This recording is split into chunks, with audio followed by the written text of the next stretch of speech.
Today we explore the ruins of a little-known castle in the mountains of northern England. Surrounded by dramatic scenery, it is seldom visited today. The castle has been associated with Uther Pendragon of legend, who is said to have tried to use the nearby river for its moat. There is, however, no evidence to back this up historically. Pendragon Castle was first built by Ranulph de Meshin, 3rd Earl of Chester in the 1100s as a Norman keep. It would later pass to Sir Hugh de Morville, Lord of Westmoreland, who was famously involved in the murder of Thomas Becket in 1170. Eventually it would be inherited by Lady Idonia de Verapont, who died there in 1334. Shortly afterwards it was attacked and burned by Scottish raiders. Possibly during the repairs a guard robe turret was added at this time. However, the castle would again be burned in 1541 by Scottish raiders. This time it sat abandoned until 1660, when Lady Anne Clifford rebuilt the site and expanded it, adding a brewhouse, stables, and coach house. Lady Anne was a well-known patron of the arts and the powerful Baroness de Clifford. At an early age she was involved in a long legal dispute with her younger brother Francis Clifford, who was supported by King James I. Eventually in 1649 she would win this battle and gain the family lands. She was known for dancing at masques such as The Nymph of the Air by Samuel Daniel, and was a patron of literature who John Donne said could discourse of all things from predestination to slee silk. The artist Jan van Belkamp would create a giant group painting of her. She would marry in 1609 Richard Sackville, 3rd Earl of Dorset, with whom she had a rocky relationship. She also had a second marriage in 1630 to Philip Herbert, 4th Earl of Pembroke.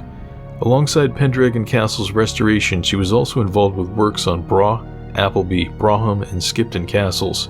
When she died at the age of 86, she was not just Countess of Dorset, but was also of Pembroke and Montgomery. Upon her death, John Tufton, the 2nd Earl of Thanet, inherited the castle and would leave it to become abandoned, stripping the lead from its roof. By the late 1700s, the top stories had collapsed and it had become a ruin.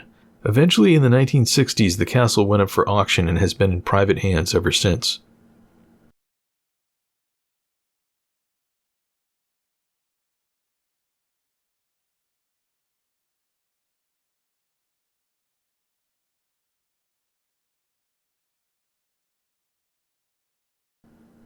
Upon first approach, the castle now appears to be boarded up, with all access points blocked. Years before, when we last visited, it stood open to the air and was a very quiet and lonely place. A sign along its side now proclaims a grant being used to revitalize the site, though apparently not to allow the public to enter. Let's take a walk around the outside walls.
While first disappointing to see that access is now blocked, the public grant could breathe new life into this largely forgotten castle. Perhaps one day it will be better known.